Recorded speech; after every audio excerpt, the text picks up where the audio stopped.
मेरा नाम है हरिया, मैं काम करता हूँ बहुत बढ़िया, खाता हूँ खाना और रोज गाता हूँ गाना। अरे यार, आज तो बहुत देर हो गई। इस खतरनाक जंगल को देखकर तो मेरे हाथ पैर ठंडे हो गए हैं। अगर मैं वक्त पर गांव नहीं पहुंचा तो मालिक बहुत नाराज हो जाएंगे। तभी हरिया को एक आवाज सुनाई देती है। सुनिए हरु जी। अरे, ये आवाज किसने दी? तभी हरिया को सामने कुछ दूर एक औरत खड़ी दिखाई देती है। अरे भाई, ये औरत अकेली इतनी रात को इस जंगल में क्या कर रही है? चलकर पूछना पड़ेगा। फिर हरिया अपनी बैलगाड़ी उस औरत के सामने लाकर रोक देता है और उससे पूछता है। अरे सुनिए, आप इतनी रात को इस खतरनाक जंगल में अकेली क्या कर रही हैं? तभी वो औरत मीठी आवाज में कहती है, अरे हरु जी, आप आ गए। मैं कब से आपका इंतजार कर रही थी। वैसे तो यहाँ से काफी लोग गुजर चुके हैं, लेकिन मैं खास आपका इंतजार कर रही थी। अच्छा, तुम सच कह रही हो? मुझे तो यकीन नहीं हो रहा है। वो क्या है ना, आज तक किसी ने मुझसे इतने प्यार से बात नहीं की। हाँ हाँ हरु जी, मैं सच कह रही हूँ। अब देर मत करिए और जल्दी से मुझे मेरे घर तक छोड़ दीजिए। हाँ हाँ, कौन सी बड़ी बात है, अभी छोड़ देता हूँ। आप मेरे पीछे बैलगाड़ी में बैठ जाइए और मुझे रास्ता बताते चलिए।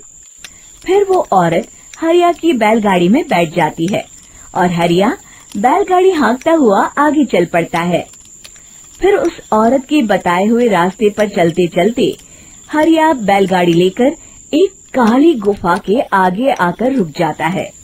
हरिया उस औरत से पूछता है, हाँ देवी जी, आपका घर कहाँ है? यहाँ तो एक गुफा के अलावा और कुछ नहीं है। तभी अचानक वो औरत हवा में उड़ने लगती है। देखते ही देखते उसका सुंदर रूप एक डरावनी चुड़ैल में बदल जाता है और वो जोर जोर से हंसती है। अरे तू तो एक नंबर का बेवकूफ निकला। तू तो बड़ी आसानी से मेरी बातों में आ गया। अरे मर गया रे, ये तो एक चुड़ैल है। हे भगवान बचा ले, ये तो बड़ी डरावनी दिखाई दे रही है। और फिर अगले ही पल हरिया की बैलगाड़ी में रखा सारा सामान हवा में उड़ता हुआ उस काली गुफा के अंदर चला जाता है और वो चुड़ैल भी उस गुफा के अंदर जाकर कहीं गायब हो जाती है। हरिया ये नजारा देख बुरी तरह घबरा और परेशान हो जाता है। अरे, ये चुड़ैल तो मेरा सारा सामान लेकर गुफा में गायब हो गई। अब क्या होगा? अगर मैं गांव खाली हाथ गया तो मालिक मेरी अच्छी खबर लेंगे। मेरी इस बात का कोई यकीन भी नहीं करेगा। फिर आखिर वही हुआ। हरिया के मालिक चंपक सेठ को हरिया की किसी भी बात पर रत्ती भर भी यकीन नहीं हुआ। चंपक सेठ को लगा हरिया झूठ बोल रहा है और उसने ही लालच में आकर सारा सामान हड़प कर लिया है। फिर हरिया को बेईमान समझकर चंपक सेठ उसे काम से निकाल देता है। अगले दिन अपनी दुकान में परेशान बैठा चंपक सेठ गुस्से में बड़बड़ाता है। अरे, दुकान में तो सामान बिल्कुल भी नहीं है। अब मुझे ही शहर जाकर सामान लाना होगा। फिर वो अपनी बैलगाड़ी लेकर शहर चला जाता है। शहर से सामान लेकर जब चंपक सेठ वापस गांव लौट रहा होता है, तभी उसे एक आवाज सुनाई देती है। चंपक जी, ओ चंपक जी। अरे, ये तो कोई मेरा नाम लेकर मुझे पुकार रहा है। फिर उस रास्ते में वही औरत खड़ी दिखाई देती है। फिर क्या था, हरिया की तरह चंपक सेठ भी उस औरत के पास अपनी बैलगाड़ी लेकर जाता है और वो भी उसकी चिकनी चुपड़ी बातों के मुंह जाल में फंस जाता है। फिर चुड़ैल उसे भी अपनी गुफा तक ले जाती है और उसका सारा सामान लेकर गुफा में गायब हो जाती है। बेचारा चंपक सेठ लाचार होकर खाली हाथ गांव लौट आता है। फिर ये उस जंगल में रोज की बात हो जाती है। जो कोई भी शहर से कुछ लेकर गांव की तरफ लौटता, वो चुड़ैल उसे बेवकूफ बनाकर उसका सारा सामान लेकर गुफा में गायब हो जाती। एक दिन हरिया एक लकड़हारे को उसी जंगल की तरफ जाते हुए देखता है। फिर हरिया उसे रोकते हुए कहता है, अरे भाई, क्यों अपनी मौत को दावत दे रहे हो? मेरी बात मानो, आगे जंगल में मत जाओ, वहाँ एक बड़ी भयानक चुड़ैल रहती है। लकड़हारा हरिया की बातों को नजरअंदाज करते हुए कहता है, अरे भाई, मुझे पहले ही बहुत देर हो चुकी है, मुझे जाने दो भाई। शाम तक लकड़ियाँ काट कर शहर के बाजार में बेचना है। तुम अपनी ये कहानी किसी फुर्सत में बैठे इंसान को सुनाओ, मैं तो चला। इतना कहकर लकड़हारा वहाँ से आगे जंगल की तरफ चला जाता है। फिर अगले दिन गांव के मुखिया के घर के बाहर बहुत सारे लोग जमा हो जाते हैं। तभी हाथ में कुल्हाड़ी लिए खड़ा लकड़हारा कहता है, अरे मुखिया जी, अब आप ही हमें बचाइए उस जंगल वाली चुड़ैल से। हमारा सारा काम तो शहर से ही होता है। अरे मुखिया जी, उस चुड़ैल की वजह से तो मैं पूरी तरह बर्बाद हो गया हूँ। हम सबको मिलकर उस चुड़ैल का कोई इलाज करना पड़ेगा। तभी भीड़ में खड़ा वीरा कहता है, आप लोग चिंता मत करिए, कल से वो चुड़ैल किसी को नहीं लूट पाएगी। मेरे पास एक बहुत अच्छी तरकीब है। तभी चंपक सेठ उसका मजाक उड़ाते हुए कहता है, अरे तेरा नाम वीरा है तो क्या हुआ? तूने अभी उस चुड़ैल को देखा नहीं है? जाकर अपना काम कर, बड़ा आया। तब मुखिया जी कहते हैं, नहीं चंपक सेठ, मुझे लगता है हमें इस लड़के को एक मौका देना चाहिए। फिर सभी गांव वाले मुखिया जी की बातों से सहमत हो जाते हैं और वीरा शाम को एक बैलगाड़ी में कुछ सामान लादकर उस जंगल की ओर चल देता है। वीरा, ओ वीरा, कहाँ जा रहा है? तभी वीरा मुड़ के देखता है, वही चुड़ैल एक औरत के रूप में खड़ी है। अरे बहन जी, मैं आपको ही ढूंढ रहा था। देखिए, मैं आपके लिए क्या लाया हूँ। हैं? अरे वाह, तो खुद मेरे लिए इतना सामान लाया है। तू ही अकेला गांव में समझदार है। जरा देखो, मैं भी खोल के, बड़े भूख लगी है। जैसे ही चुड़ैल उस सामान पर से कपड़ा हटाती है, एक भगवान शिव की तेज रोशनी उसके अंदर मूर्ति से निकलती है और चुड़ैल अपने असली रूप में आकर जलने लगती है। अरे मैं जल रही हूँ, बचाओ! बचाओ! ओम नमः शिवाय, मर गई मैं! देखते ही देखते वो चुड़ैल राख के साथ उड़ जाती है और सभी गांव वाले भी वहां जाते हैं। शिक्षा, बुराई पे सदा अच्छाई की ही जीत होती है। गरीब भाई की अमीर बहन। किशोर और पिद्दी दो भाई बहन थे। पिद्दी बहुत खर्चीले स्वभाव की थी। वो जितना कमाती अपने ऐशो आराम में पैसे उड़ा दिया करती। लेकिन किशोर समझदार था, घर को साथ लेकर चलना जानता था। अपनी बहन के जितना कमाता तो नहीं था, लेकिन फिर भी वो किसी तरह घर का खर्च चला लेता था। एक दिन पिद्दी किशोर से कहती है, किशोर, तुम थोड़ा ज्यादा क्यों नहीं कमाते? मेरे दोस्त रोज मेरा मजाक उड़ाते हैं। अरे बहन, मैं कोशिश तो कर रहा हूँ। अच्छा सुनो, अगले महीने रक्षाबंधन है, मुझे सोने का हार चाहिए, इससे कम कुछ भी ना लूंगी। अरे दिला दूंगा बहन। किशोर को पूरी रात नींद नहीं आती। उसके दिमाग में बस ये चल रहा था कि उसकी माली हालत इतनी बिगड़ चुकी है, अब वो सोने का हार कहाँ से लाएगा। अगले दिन किशोर सुबह सुबह घर से ये बोलकर निकल गया कि पिद्दी, मैं गांव से बाहर जा रहा हूँ, कुछ दिन घर नहीं आऊंगा। किशोर ने अपने काम के साथ साथ फेरी में कपड़े बेचने भी शुरू कर दिए, जिससे वो ज्यादा से ज्यादा पैसे कमा सके। रात में वो एक बिल्डिंग की चौकीदारी भी करने लगा। अपने काम से थोड़ा बहुत समय निकालकर बस कुछ घंटे की नींद ले पाता था। और कब वो कुछ दिन एक महीने में बदल गए और रक्षाबंधन भी आ गया, पता ही नहीं चला। लेकिन किशोर अभी तक घर वापस नहीं लौटा। जहां वो काम करता था, पिद्दी के नाम का गुल्लक रखा हुआ था। किशोर ने उस गुल्लक को फोड़ा और सारे पैसे इकट्ठा करके एक सोने का हार खरीद लिया। घर में पिद्दी किशोर का इंतजार कर रही थी। तभी किशोर आता है। कहाँ चले गए थे? 4 दिन का कहा था और 1 महीने से पता नहीं कहाँ गायब हो गए थे। मैंने बस एक हार मांगा था और तुमने तो घर ही छोड़ दिया। अरे मुझे थोड़ा काम मिल गया था। कुछ नहीं, सब समझती हूँ, बहाने थे तुम्हारे। अपनी बहन के लिए इतना भी नहीं कर सकते, कैसे भाई हो? चलो यहाँ बैठो, राखी बांधती हूँ। पिद्दी ने किशोर को राखी बांधी। वैसे ही किशोर ने अपनी बहन के हाथ में सोने का हार रख दिया। उसकी खुशी का कोई ठिकाना नहीं था। वो मिठाई खिलाए बिना ही नेकलेस लेकर चली गई और शीशे के सामने अपने गले में हार रखकर देखने लगी। किशोर ने लड्डू उठाया और खुद ही खा लिया। ऐसे कई साल गुजर गए। एक दिन पिद्दी की नौकरी छूट गई। अब वो पूरी तरह किशोर पर डिपेंड हो गई थी। आए दिन किशोर को अपने महंगे महंगे शौक गिनाकर उससे पैसे मांगा करती थी। किशोर, कुछ पैसे देना, मुझे पार्लर जाना है। किशोर बिना कुछ बोले उसे पैसे दे देता। ये क्या, 500? अरे इतने में तो मुझे पार्लर में एंट्री मिलेगी बस। अच्छा, देता हूँ ना ज्यादा। अरे कैसे भाई हो, अपनी बहन के लिए इतना भी नहीं कर सकते।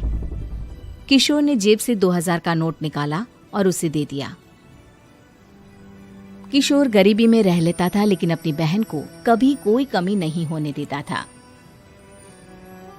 बेटा, पिद्दी तुम्हारी बहन है, उसे कभी किसी चीज की कमी मत होने देना और उसका ध्यान रखना, क्योंकि भाई का फर्ज होता है अपनी बहन का ध्यान रखना। किशोर ने माँ की कही ये बात हमेशा के लिए याद कर ली थी। शायद माँ की इसी बात की वजह से किशोर पिद्दी की हर जिद पूरी करता चला आ रहा था। किशोर, आज मैं अपने दोस्तों के साथ पार्टी करने जा रही हूँ, मुझे कुछ पैसे दो ना। किशोर पिद्दी को समझाता है, लेकिन पिद्दी नाराज होकर चली गई और अपने कमरे में सुबक सुबक कर रोने लगी। किशोर अपनी जेब से कुछ पैसे निकालता है और पिद्दी को दे देता है। किशोर खुद कभी अच्छे कपड़े नहीं पहनता, लेकिन पिद्दी को राजकुमारी की तरह रखता। पिद्दी के जाने के बाद किशोर अपने काम पर निकल गया। एक तरफ पिद्दी अपने दोस्तों के साथ मस्ती कर रही थी, तो वहीं दूसरी तरफ किशोर पैसे कमाने के लिए कड़ी मेहनत कर रहा था। कुछ और दिन ऐसे ही बीत गए। एक दिन पिद्दी एक लड़के को लेकर घर आई और उसे किशोर से मिलवाया। किशोर, मुझे इस लड़के से शादी करनी है, लेकिन इनके मम्मी पापा बोल रहे हैं कि उनको दहेज में एक कार चाहिए, तभी वो मेरा और पंकज का रिश्ता कबूल करेंगे। लेकिन बहन, कार खरीदना कोई सब्जी खरीदने के बराबर तो नहीं है। अरे कैसे भाई हो तुम, अपनी बहन के लिए इतना नहीं कर सकते? देखो, मैं ज्यादा इंतजार नहीं कर सकती, तुम्हें 1 साल में मेरे लिए कार खरीदनी ही होगी। अच्छा पंकज, एक काम करो, कल तुम अपने माता पिता को घर बुला लो, मैं उनसे तुम्हारे और पिद्दी के रिश्ते की बात कर लेता हूँ। अगले दिन किशोर के छोटे से घर में पंकज और उसके माता पिता आते हैं। बेटा, तुम्हारी बहन ने हमारी शर्त तो बता ही दी होगी। जी बेटा, तुम तो इतने छोटे घर में रहते हो, दहेज कहाँ से लाओगे? मैं अपनी बहन की खुशी के लिए सब कुछ कर सकता हूँ। पंकज और पिद्दी का रिश्ता तय हो जाता है। किशोर अब अपनी क्षमता से 4 गुना ज्यादा काम करने लगता है। सुबह सबके घरों में न्यूज़पेपर फेंकता, दिन में मजदूरी करता और रात में चौकीदारी करता। खूब मेहनत करके किशोर ने अपनी बहन की शादी के लिए पैसे जुटा लिए। उसने अपनी बहन के लिए कार खरीद ली। जब वो पिद्दी के ससुराल वालों से मिलने गया तो उन्होंने किशोर से और पैसों की मांग की। इस बार किशोर हार चुका था। पिद्दी माफ करना, मैं तुम्हारी शादी उस लड़के से नहीं कर सकता। वो लालची लोग हैं, उन्हें सिर्फ पैसों से मतलब है। देखो किशोर, मैं पंकज से ही शादी करूंगी। क्योंकि पिद्दी ने तो किशोर की बात न मानने की जैसे कसम खा रखी थी। किशोर ने पंकज को घर बुलाया। पंकज, तुम अपने माता पिता को समझाते क्यों नहीं हो? भैया, वो हमारी शादी के लिए मान गए, मेरे लिए तो यही बहुत बड़ी बात है। हम एक काम कर सकते हैं, दहेज की रकम में से कुछ पैसे मैं आपको दे देता हूँ। अरे लेकिन समाज वाले क्या कहेंगे? अरे जब दुनिया को पता चलेगा तब ना। अच्छा, कुछ पैसे मैं अपने मालिक से कर्ज में ले लेता हूँ। कुछ पैसे पंकज देता है, कुछ वो कर्जा लेता है और अपनी उम्र भर की कमाई वो अपनी बहन की शादी में लगा देता है। आखिर में पंकज और पिद्दी की शादी हो जाती है। पिद्दी की विदाई के बाद किशोर बिल्कुल अकेला पड़ जाता है। अब उसका कमाने में भी मन नहीं लगता। उधारी वाले रोज घर में आकर बैठ जाते हैं। अरे किशोर, अब तो पिद्दी की शादी को 5 साल हो गए, अब तो हमारा पैसा लौटा दो। चाचा, पिद्दी के जाने के बाद किसी भी काम में मन नहीं लगता। अरे तो हमारा पैसा कैसे वापस मिलेगा? जी, कुछ करता हूँ मैं। किशोर के ऊपर बहुत सा कर्जा चढ़ गया था, इसलिए उसने तय किया कि वो ये घर बेचकर सबके पैसे लौटा देगा। अगली सुबह शहर के किसी साहूकार को उसने अपना घर बेच दिया और सबके पैसे लौटा के वो गांव छोड़कर चला गया। पिद्दी ने शादी के बाद कभी अपने भाई का हाल तक नहीं पूछा। किशोर को फर्क नहीं पड़ता था, बस ससुराल में उसकी बहन खुश है ये जानकर उसे खुद की खुशी मिलती थी और ये सोचकर कि उसने माँ से किया हुआ वादा पूरा कर दिया। रेखा के पिता दिल्ली में किसी तरह अपने और अपने परिवार का पेट पाल रहे थे, पर एक दिन अरे रमेश, तुम्हारी बेटी के तो समझो भाग्य ही खुल गए। वकील लड़के का रिश्ता आया है। अरे वाह, कब करना चाहते हैं शादी? वो लोग तो जल्द से जल्द ही करेंगे। बाकी शाम को मैंने रेखा को देखने के लिए बुला लिया है। तेरा घर छोटा है तो तुम लोग मेरे घर ही आ जाना। राकेश और उसकी बीवी सारी तैयारी के साथ रोहित और रेखा की शादी कर देते हैं। लेकिन अगले ही दिन, देखो रेखा, शादी भले ही हो गई है, लेकिन तुम ये मत सोचना कि मैं किसी जोरू के गुलाम टाइप रहूंगा। रेखा को रोहित की बात अजीब लगती है। मैं ये तो सोच भी नहीं सकती और ना ही चाहती हूँ, लेकिन शादी के अगले ही दिन इस तरह की बात की उम्मीद भी नहीं थी। रोहित रेखा के मुंह से ये बात सुनकर गुस्सा हो जाता है। अरे, काफी जबान भी चला लेती हो। माँ ने सिखाया नहीं कि पति से कैसे बात करते हैं? रेखा अब चुप रहने में ही भलाई समझती है। रेखा, जल्दी से नाश्ता तैयार कर लो। आज पहला दिन है, सारे काम तुम्हें समझा दूंगी। ये नौकरानी है जो तुम्हें बता देगी कि कैसे कैसे क्या करना है। फिर इसकी कल से छुट्टी है। रेखा भी ससुराल में जी जान लगाकर काम करने लगती है। खाली समय मिलता तो पति के वकालत की किताब उठाकर पढ़ने लगती। ये क्या, जब देखो तब पढ़ती रहती है। अच्छा सुन, कल पिता के घर से 20,000 रुपये लेकर आना। मेरे छोटे बेटे की फीस भरनी है। लेकिन पापा क्यों भरेंगे उसकी फीस? अरे वाह जी वाह, पापा क्यों भरेंगे? तो ये बता, हम क्यों रखेंगे तुझे यहाँ? क्यों खाना देंगे फ्री में? अरे, क्योंकि मैं बहू हूँ इस घर की। तभी वहाँ रोहित आ जाता है। अरे वाह, बड़ी जबान चला रही हो। चुपचाप माँ जो कह रही है वैसा कर, वरना सामान उठा और जा अपनी झोपड़ी में। बेचारी रेखा क्या करती, पिता के घर जाती है, उनको सारा हाल बताती है। पिता भी जैसे तैसे पैसों का इंतजाम कर बेटी को ससुराल के लिए विदा करते हैं। देखा, अब कहाँ से आए पैसे? अरे बहुत माल है तुम लोगों के पास, बस सीधी उंगली से निकालते नहीं। नहीं माँ, पापा ने अपनी मोटरसाइकिल बेचकर पैसों का इंतजाम किया है। पता नहीं अब वो ऑफिस कैसे जाएंगे। अरे वाह भाई, ये भी हम सोचे। खैर, जैसे तैसे दिन बीतते हैं। रेखा जहाँ एक प्यारे से बेटे की माँ बनती है, तो वहीं उसका वकालत की किताब में ज्ञान और गहराता जाता है। हे भगवान, बुरे फंसे। ये केस तो लगता है कि मैं हार ही जाऊंगा। देखिए, मैंने आपकी इस केस की फाइल पढ़ी थी। इस केस को जीतना बहुत ही आसान है। वाह भाई वाह, यहाँ वकालत की डिग्री लेकर भी मैं समझ नहीं पा रहा हूँ, और तुमने रोटी बनाते बनाते ही केस समझ लिया। अरे जाओ जाओ, जाकर मुन्ने को संभालो। केस मैं संभालूंगा। ए लड़की सुन, जाकर अपने बाप के यहाँ से 3 लाख लेकर आ। पूरा घर फिर से बनाना है। छोटे की शादी करूंगी तो छोटी बहू को कहाँ रखूंगी? पूरा घर तो तूने घेर रखा है। ऐसा मत बोलिए माँ जी, पापा इतना पैसा कहाँ से लाएंगे? अब तो वो रिटायर भी हो गए हैं।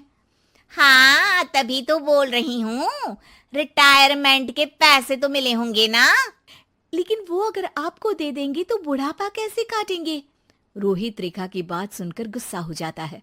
ए सुन, चल अपना सामान उठा, अपना बच्चा उठा और निकल यहाँ से। रेखा के लाख आग्रह के बाद भी रोहित और उसकी सास उसे घर में नहीं रखते। पापा, मैं तलाक चाहती हूँ। बेटा, मेरे पास वकील के पैसे नहीं है। पापा, आप मुझे वकालत करवा दीजिए, अपना केस मैं खुद लड़ूंगी। इस बार रेखा के पिता भी उसे ससुराल ना भेजकर रिटायरमेंट के पैसों से वकालत करवाते हैं।